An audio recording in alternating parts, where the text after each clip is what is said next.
Ladies and gentlemen, sometimes I hear Marvel fans say that Justice League wouldn't exist if it weren't for the success of the Marvel Avengers, the MCU Avengers, which came out. Josh Whedon, of course, was the one who directed that. A very successful box office and critical acclaim. I want to just remind these people that Marvel's Avengers wouldn't be successful were it not for DC Comics, period. Okay?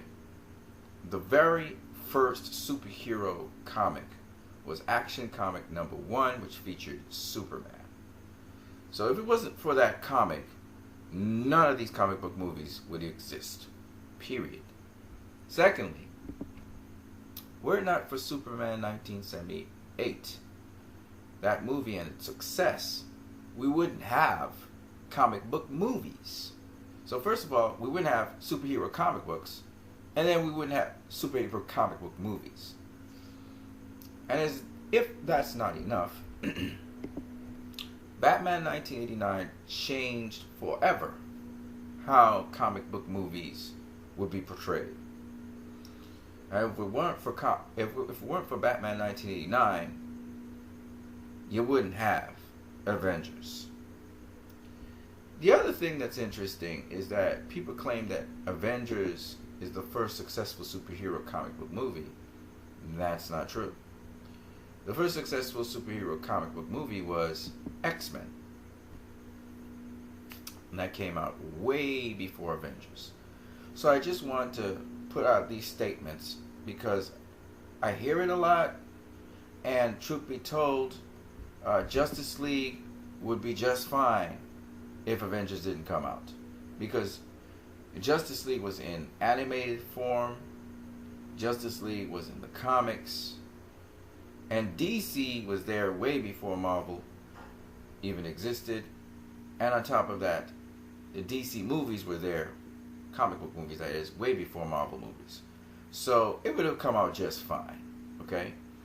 But it didn't hurt that Joss Whedon was successful with the Marvel Avengers, but it had been done already by Bryan Singer, who was very successful in pulling that off anyway.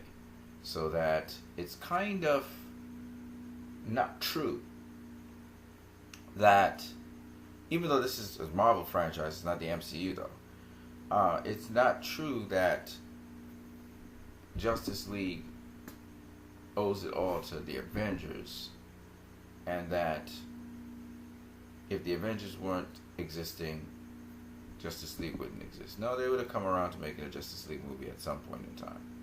Alright? So, I just wanted to point that out. Now, on Twitter, we found out that Wonder Woman is the #1 summer blockbuster, according to Twitter and the data gathered from Twitter data. So Wonder Woman is the #1 conversed about film, then Dunkirk, then Spider-Man Homecoming. Justice League, which is not even a summer blockbuster, that's something that's coming out in the fall, or winter, it's actually coming out in the winter, and then All Eyes on Me. Those are the summer blockbusters. Now, Cinema Blend covered Wonder Woman, and there was an interview where Patty Jenkins was asked why was Ares chosen as the villain that Wonder Woman had to confront, and this was Patty Jenkins' response. In my opinion, it would have been a mistake to make a first Wonder Woman film without her absolute arch rival nemesis Ares, who is the most classic villain from the lore, and is her counterpart on her point of view. She's a god, he's a god. He knows something she doesn't know and made a choice based on that. He saw the weakness in his father's creation and is trying to show the world how bad mankind is, and therefore annihilate them and get rid of them. She, in the course of her journey, learns the same thing and ends up saying, "Oh my God, they are all of those things." But she makes the opposite choice. If her story is about a shift in point of view, his storyline is a participant with that story, instead of being a villain bad guy, which is the point of the movie. Very true. He has he's not the big baddie. He's actually someone who made a choice that is the opposite of what Diana made,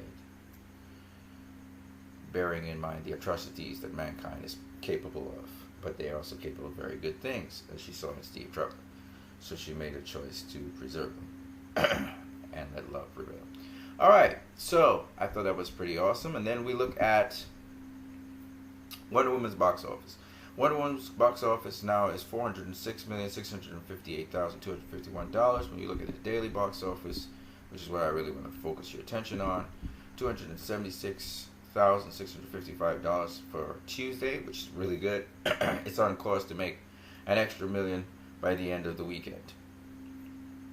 And some of you, my subscribers, I think it was Tom, you said that this coming weekend is Labor Day weekend, so you know, it just might gross in enough to close the gap in the North American box office of at least the Hunger Games and maybe Captain America Civil War. That would be big. That means only Iron Man 3 would be ahead of it at the end of its run. We'll see. I don't know. I'm being very, very optimistic here. And conservative figures, it might just make $1 million, maybe $1 million, or maybe a little bit more. But we'll see. We'll see. All right? That's my video. That's the last video for today. You guys have a great one.